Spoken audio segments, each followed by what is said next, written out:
오늘 하나님께서 우리에게 주시는 말씀은 마태복음 9장 9절에서 17절 말씀입니다. 마태복음 9장 9절에서 17절 말씀으로 제 성경으로는 신약 성경 13페이지 정도에 있습니다. 제가 한 절, 여러분이 한 절, 마지막 17절을 함께 읽도록 하겠습니다. 예수께서 그곳을 떠나 지나가시다가 마테라 하는 사람이 세관에 앉아 있는 것을 보시고 이르시되 나를 따르라 하시니 일어나 따르니라. 예수께서 마태의 집에서 앉아 음식을 잡수실 때에 많은 세리와 죄인들이 와서 예수와 그의 제자들과 함께 앉았더니 바리새인들이 보고 그의 제자들에게 이르되 어찌하여 너희 선생은 세리와 죄인들과 함께 잡수시느냐? 예수께서 들으시고 이르시되 건강한 자에게는 의사가 쓸데없고 힘든 자에게야 쓸데있느니라. 너희는 가서 내가 긍휼을 원하고 제사를 원하지 아니하노라 하신 뜻이 무엇인지 배우라. 나는 의인을 부르러 온 것이 아니요 죄인을 부르러 왔노라 하시니라. 그때 요한의 제자들이 예수께 나와 이르되 우리와 바리새인들은 금식하는데 어찌하여 당신의 제자들은 금식하지 아니하나이까. 예수께서 그들에게 이르시되 혼인집 손님들이 신랑과 함께 있을 동안에 슬퍼할 수 있느냐? 그러나 신랑을 빼앗길 날이 이르니니 그때에는 금식할 것이니라. 생수의 조각을 낡은 옷에 묻히는 자가 없나니 이는 기운 것이 그 옷을 당기어 헤어짐이 더하게 되리요. 새 포도주를 낡은 가죽 부대에 넣지 아니하나니 그렇게 하면 부대가 터져 포도주도 쏟아지고 부대도 버리게 됨이라. 새 포도주는 새 부대에 넣어야 둘이 다 보존되느니라. 아멘. 할렐루야. 우리 하나님께 영광의 박수 올려드립시다.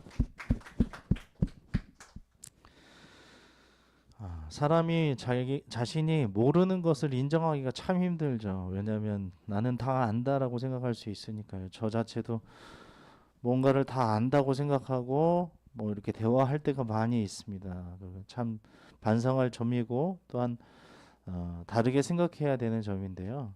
잘 모르면 인정하는 것이 중요합니다. 인정하고 가서 배우는 것입니다. 배우고 두 번째 기회를 얻는 것입니다. 그러면 그것이 흠이 되지도 않고 잘못이 되지도 않는 것이죠. 하지만 잘못된 것을, 잘 모르는 것을 그냥 인정하지 않고 계속 고수하면 어떤 사람과의 관계도 틀어질 뿐 아니라 모르는 것을 그냥 품고 끝까지 가는 것이지요. 오늘 말씀에서도 예수님께서는 우리에게 그렇게 가르쳐 주십니다. 잘 모를 수 있다. 하지만 내가 지금 잘 가르쳐 주고 있어. 산상수훈을 통해서 하나님 나라의 복음을, 그리고 하나님 나라는 어떤 사람들이 가는 곳이고 하나님 나라의 백성들은 어떤 사람들이다라고 얘기해 주시고, 내가 온 목적을 차근차근 얘기하시면서 지난주에도 우리가 말씀을 들었죠. 하나님의 뜻이 무엇이고 예수님이 이 땅에 오신 이유가 무엇인지를 말씀하시면서 오늘도 다른 사람들을 만나서 대화를 하시고 식사를 하시면서 오신 목적에 대해서, 또한 이러한 것들이 너희가 잘 모르지만 잘 알려주려고 왔다라는 것들을 이야기해 주시는 것을 우리가 볼 수 있습니다. 오늘 말씀을 통해서 그러한 것들을 잘 듣고 우리가 이해하고 잘 인정하고 배우고 두 번째 기회를 갖기를 주님의 이름으로 축원합니다. 아멘. 오늘 말씀을 보시면 오늘 말씀은 마태를 제자로 부르신 사건과 금식 논쟁을 통해서 예수님의 선교가 새 포도주를 새 부대에 담는 새로운 시대의 사역임을 선포하심을 우리가 볼 수 있습니다. 9절을 함께 읽겠습니다. 예수께서 그곳을 떠나 지나가시다가 마테라 하는 사람이 세관에 앉아 있는 것을 보시고 이르시되 신이 일어나 따르니라. 아멘. 예수님께서는 세리 마태를 제자로 부르셨습니다. 예수님 당시에 그 세리는 로마 정부를 위해서 세금을 걷었던 사람들입니다. 그러니까 쉽게 말해서 우리가 일제 시대 때 세금을 걷었던 일본에 속했던 사람들과 같이 그 당시 이스라엘이 로마의 통치하에 있었을 때에 로마를 대신해서 로마 정부를 위해서 세금을 걷었던 사람들이 바로 세리였다는 것입니다. 유대인들은 자신들을 지배하고 있는 이방 제국, 이 로마 나라를 위해서 동포의 혈세를 거두는 세리들을 무척 미워하고 멸시했습니다. 그래서 앞잡이다라고 이렇게 생각하면서 너무너무 싫어했던 거죠. 세리들은 자신들의 배를 불리기 위해서 종종 더 많은 세금을 거두기도 했습니다. 심지어 어떤 세리들은 큰 길에다가 야외 사무소까지 차렸다고 합니다. 딱 사무소를 차려놓고 지나가는 사람들 가던 길을 멈추고 그들이 나르던 물건에 대해서, 그들이 하는 모든 것들에 대해서 세금을 매기고 내도록 하는 그런 일들도 자행했다는 것이죠. 그래서 이 세리들은 당시 유대인들에게는 굉장히 안 좋은 인상이고 죄인으로 취급받던 대상이었지만 예수님은 그런 사람들을 부르셔서 하나님 나라의 제자로 삼으십니다. 할렐루야. 아멘. 우리가 어떤 자리에 앉아 있든지 어떤 모습이든지 상관하지 않으시고 불러주시는 그 하나님의 은혜에 감사하며 사시기를 우리 주님의 이름으로 축원합니다. 아멘. 우리 10절에서 13절을 함께 읽겠습니다. 예수께서 마태의 집에 앉아 음식을 잡수실 때에 많은 세리와 죄인들이 와서 예수와 그의 제자들과 함께 앉았더니 바리새인들이 보고 그의 제자들에게 이르되 어찌하여 너희 선생은 세리와 죄인들과 함께 잡수시느니라. 예수께서 들으시고 이르시되 건강한 자에게는 의사가 쓸데없고 병든 자에게나 쓸데 있느니라. 너희는 가서 내가 긍휼을 원하고 제사를 원하지 아니하노라 하신 뜻이 무엇인지 배우라. 나는 의인을 부르러 온 것이 아니요 죄인을 부르러 왔노라 하시니라. 아멘. 예수님께서는 죄인들과 함께 식탁의 교제를 나누십니다. 특별히 10절에 보면은 세리 마태의 집에서 앉아 음식을 잡수실 때에 이렇게 되어 있죠. 유대인들에게는 있을 수 없는 일이었어요. 특히 바리새인들이나 서기관들이나 율법에 정통한 사람들, 열심인 사람들은 이렇게 죄인들과는 먹으면 안 된다는 것을 알고 있어요. 그래서 많은 세리들과 죄인들이 와서 예수와 함께 제자들에 앉아 있었어요. 뭐 문둥병에 걸린 사람들처럼 이들은 죄인들이었던 거예요. 그래서 같이 상종하지 않아야 되는데도 불구하고 같이 앉아 있었다라고 바리새인들이 본 것이죠. 그래서 이 바리새인들이 하는 행동이 무엇인지 11절을 보시면 예수님께 직접 와가지고 얘기하는 것이 아니라 그의 제자들에게 이르되 이렇게 얘기하고 있어요. 예수님께 이야기하지 않았어요. 그의 제자들에게 이르되 이렇게. 어찌하여 너희 선생은 세리와 죄인들과 함께 잡수시냐? 그러니까 누가 들으셨어요? 12절에 보니까 예수께서 들으시고, 대놓고 얘기하는 것이 아니라 뒤에서 뒷담화를 한다고 하잖아요. 그것을 예수님께서 들으셨다는 거예요. 들으시고 뭐라고 하십니까? 가르쳐 주세요. 건강한 자에게는 의사가 쓸데없고 병든 자에게나 쓸데있다. 그러니까 13절을 말씀하고 싶으신 거예요. 13절 같이 읽어볼까요? 다시. 너희는 가서 내가 긍휼을 원하고 제사를 원하지 아니하노라 하신 뜻이 무엇인지 배우라. 나는 의인을 부르러 온 것이 아니요 죄인을 부르러 왔노라 하시니라. 아멘. 뭐라고 하셔요? 너희는 가라. 가서 뭐라고 해요? 내가 긍휼을 원하고 제사를 원하지 아니하노라 하신 뜻이 무엇인지 배우라. 가서 배우라 말씀하시는 거예요. 기회를 주시는 거예요. 너네 잘못됐어. 나가. 너네는 같이 있지 않을 거야. 이렇게 틀렸어. 이렇게 얘기하지 않으시고 가서 내가 뭐라고 하는지 배워. 내가 이걸 원하고 이걸 원하지 않는 것을 배워라고 말씀하시는 거예요. 그러면서 의인을 부르러 온 것이 아니야. 죄인을 부르러 왔어. 내가 온 것은 의인을 부르러 온 것이 아니라 죄인을 부르러 왔어. 이렇게 말씀하십니다.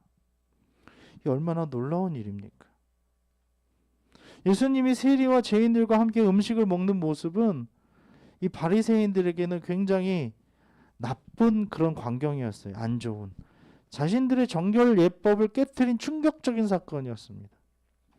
하지만 예수님은 하나님이 정말로 바라시는 것은 형식적인 제사가 아니라 도움이 필요한 자에게 긍휼을, 하나님의 긍휼을 베푸시는 것이라고 가르치시는 것입니다. 예수님이 오신 것은 바로 그와 같은 하나님의 뜻을 행하기 위해서이셨다는 것입니다. 자신의 의로 가득한 바리새인들처럼 완벽한 의인 같은 사람을 기뻐하지 않으시고 우리 같은 죄인을 불러 식구로 삼으셔서 식탁의 교제를 나누고 싶어 하시는 주님의 사랑을 깊이 묵상하시기를 우리 주님의 이름으로 축원합니다. 아멘. 또 가서 배우기를 원합니다. 무엇을 배우라고 하십니까? 긍휼을 원하신다. 제사를 원하지 않으시고 긍휼을, 하나님의 긍휼을 원하신다. 그리고 예수님이 오신 것은 의인을 부르러 온 것이 아니라 죄인을 부르러 오셨다. 14절에서 17절을 함께 읽겠습니다. 그때 요한의 제자들이 예수께 나와 이르되 우리와 바리새인들은 금식하는데 어찌하여 당신의 제자들은 금식하지 아니하나이까? 예수께서 그들에게 이르시되 혼인집 손님들이 신랑과 함께 있을 동안에 슬퍼할 수 있느냐? 그러나 신랑을 빼앗길 날이 이르리니 그때에는 금식할 것이니라. 생배 조각을 낡은 옷에 붙이는 자가 없나니 이는 기운 것이 그 옷을 당기어 헤어짐이 더하게 되며 새 포도주를 낡은 가죽 부대에 넣지 아니하나니 그렇게 하면 부대가 터져 포도주도 쏟아지고 부대도 버리게 됨이라. 새 포도주는 새 부대에 넣어야 둘이 다 보존되느니라. 아멘. 예수님의 오심으로 천국 잔치의 기쁨을 예수님께서 가져오셨는데요. 우리가 이것을 어디에서 또 체험할 수 있냐면 천국 잔치, 천국을 잠깐 체험할 수 있는 곳이 성찬입니다. 세례와 성찬. 성찬에서 예수님의 살을 나누고 기념하고 예수님의 피를 기념할 때에 우리를 성령님께서 이렇게 안아서 하나님의 나라에 올려주시는 그런 경험을 받을 수 있다는 것입니다. 천국 잔치를 우리에게 예수님께서 가져오셨다는 거예요.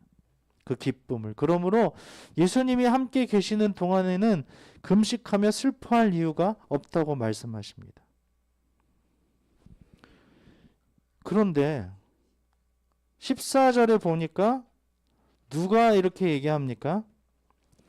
요한의 제자들이 예수께 나와 이르되, 여기서 말하는 요한은 누구냐면 세례 요한이에요. 세례 요한은 뭐 하죠? 광야에서 금식하죠. 금식하라고 배웠어요. 하나님의 나라가 또 심판이 가까워왔느니라. 회개하라, 심판이 가까워왔느니라. 하나님의 나라가 가까웠다라고 이렇게 외치면서 금식을 강조했거든요. 그런데 요한의 제자들이 예수님께 나와서 우리와 바리새인들을 금식하는데 어찌 당신의 제자들은 금식하지 아니합니까? 라고 지금 이렇게 묻고 있는 것입니다. 그러면 크리스찬들은 금식해야 합니까? 이렇게 우리가 질문할 수 있는데요.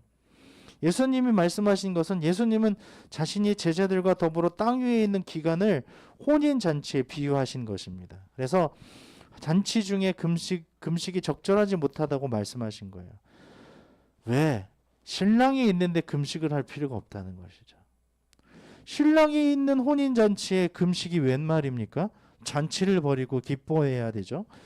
하지만 이제 예수님은 더 이상 육체적으로 우리와 함께 계시지 않기 때문에 금식하기에 적절한 시기일 수도 있지만요. 크리스찬에게 있어 금식 행위는 구약의 율법이 명했기 때문에 하는 것이 아니라 우리의 신앙 성장에 유익하기 때문에 그렇게 금식을 하는 것이지, 금식은 뭐 이렇게 유대인들이 또한 구약 성경에 명했기 때문에 금식하는 것이 아니다라는 것을 우리에게 가르쳐 주시는 것입니다. 그럼 금식을 하지 말아야겠네요? 안 하는 것도 할 수 있죠. 하지만 금식을 하는 이유는 우리가 신앙을 성장하기 위해, 또 하나님만 바라보기 위해서 내가 모든 것을 끊고 이렇게 라이트하게 하나님을 바라볼 수 있는 그런 기회가 된다면 금식이 유익할 수 있겠죠. 하지만 건강이 안 좋은 사람이 금식을 해가지고 나 하나님을 바라볼 거야 하는 것들은 더욱더 힘든 일이 될 수도 있다는 것입니다. 유대인들은 기존의 방식을 고집하면서 복음을 이해하려고 했기 때문에 결코 믿을 수 없었던 것입니다. 이 금식을 하지 말아라라는 것을. 마치 새 포도주를 새 부대에 담아야 하는 것처럼 이 일은 다른 일이었다는 것입니다. 왜 새 포도주를 낡은 가죽 부대에 넣어서는 안 됩니까? 새 포도주를 낡은 가죽 부대에 넣으면 어떤 일들이 일어납니까? 터져버린다고 되어 있죠. 왜 그렇죠? 새 포도주는 뭘 가득 품고 있습니까? 가스. 그렇죠? 발효되면서 가스가 일어나기 때문에 점점점 부풀어 오르고요. 그러므로 인해서 낡은 가죽 부대가 터진다고 하는 것입니다. 그래서 강한 발효성 때문에 낡은 가죽 부대가 터져버리기 때문에 새 포도주는 새 포도주 집에 이렇게 그 부대에 넣는 것이 중요하다는 것이죠. 이것을 통해서 예수님을 비유로 말씀하신 거예요. 즉 낡은 가죽 부대는 유대교의 체계를 의미하는 것입니다. 지금까지 너희가 알고 있었던 유대교의 체계나 지금까지의 전통이나 문화나 가지고 있었던 모든 것들을 낡은 가죽 부대로 표현하신 거예요. 또 새 포도주는 천국 복음을 가리키는 것입니다. 지금까지 예수님께서 말씀하셨던 천국이 가까운 그 천국의 복음, 하나님 나라는 이런 것이다라는 것들을 가르친 것입니다. 즉 생명력 있는 역동적인 천국 복음이 지금까지 낡은 그 가죽, 유대교의 어떤 여러 가지의 체계와 문화와 전통에 견딜 수가 없는 거예요. 터져버리고 나는 거죠. 이 새 포도주인 천국 복음이 낡은 유대교의 전통과 관습과 체계와 낡은 가죽 부대 속에 담겨질 수 없다라는 그런 뜻을 분명하게 예수님께서 말씀하시는 것입니다. 또 16절에 보면 생뼈 조각을 낡은 옷에 붙이는 자가 없나니, 이건 뭡니까? 새로운 그 천 조각을 얘기하는 거예요. 가죽 조각을 거기에다가 이렇게 기우는 것도 그것을 잡아 당기기 때문에 이것도 버틸 수가 없어. 똑같이 터져버릴 거야 나중에. 이렇게 말씀하시는 거예요. 헤어짐이 더하게 된다. 잠깐 붙이는 것도 안 된다는 거예요. 유대교에 가지고 있었던 어떤 관습이나 체계나 어떤 문화나 전통 이런 것들도 잠깐 고친다고 해서 되는 것이 아니라는 거예요. 우리에게도 말씀하시는 거예요. 천국 복음을 받아들이려면은 지금까지 가지고 있었던 우리에게 있던 고정관념이나 관습이나 여러 가지 체계와 여러 가지 전통들을 다 없애야 된다는 거예요.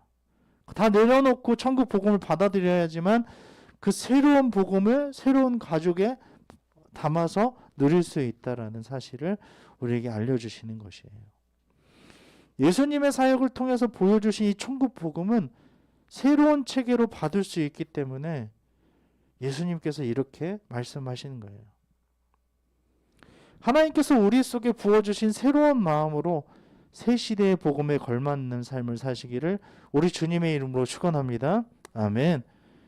특별히 헌 김치가 담겨있는 그 김치통에다가 새 김치를 집어넣지 마시고 새로운 김치통에다가 새로운 김장김치를 넣으셔서 맛있는 김치로 먹는 삶을 누리시길 바랍니다. 아멘. 10절을 함께 다시 읽어보도록 하겠습니다.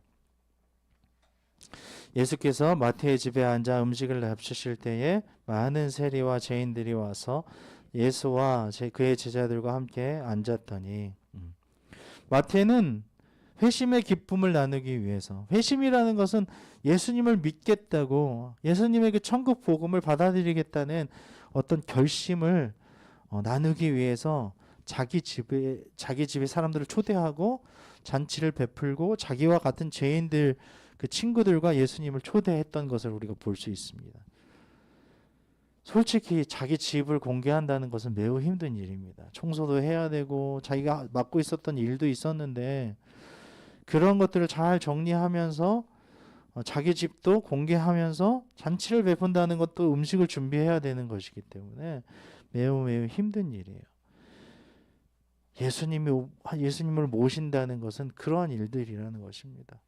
우리도 가까운 사람들, 아직 예수님을 믿지 않는 친구들과 복음의 은혜를 나누기 위해서는 특별한 나눔의 준비를 해야 된다는 것이죠. 그 마음은 어떤 것과 비교할 수도 없고 가장 귀하고 소중한 마음일 줄로 믿습니다. 그런 마음으로 나누며 누리시기를 우리 주님의 이름으로 축원합니다. 아멘. 14절을 읽겠습니다. 그때 요한의 제자들이 예수께 나와 이르되 우리와 바리새인들은 금식하는데 어찌하여 당신의 제자들은 금식하지 아니하나이까? 금식에 대한 요한의 제자들의 질문 속에서 종교적인 행위 자체에만 집중하는 종교인의 모습을 보게 됩니다.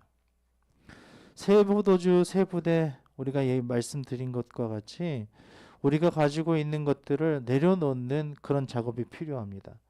이것이 초두에 말씀드린 것처럼 잘 모르면 인정하고 받아들이는 것. 거기서부터 모든 것들은 시작된다는 것입니다. 금식을 왜 하는지 모른 채 했느냐 하지 않았느냐에만 관심을 보이는 사람들처럼 우리도 믿음의 본질보다 종교적인 의식, 전통 이런 것들 자체에만 몰두하고 있진 않는지 점검하면서 하나님의 말씀의 본질에 더욱 집중하며 하나님께서 원하시는 삶이 무엇이지? 내가 천국 복음을 어떻게 어디에다 담아야 되지? 어떠한 마음을 가져야 하지? 예수님이 원하시는 삶이 무엇인지 그런 것들에 더 집중하며 사시기를 우리 주님의 이름으로 축원합니다. 아멘.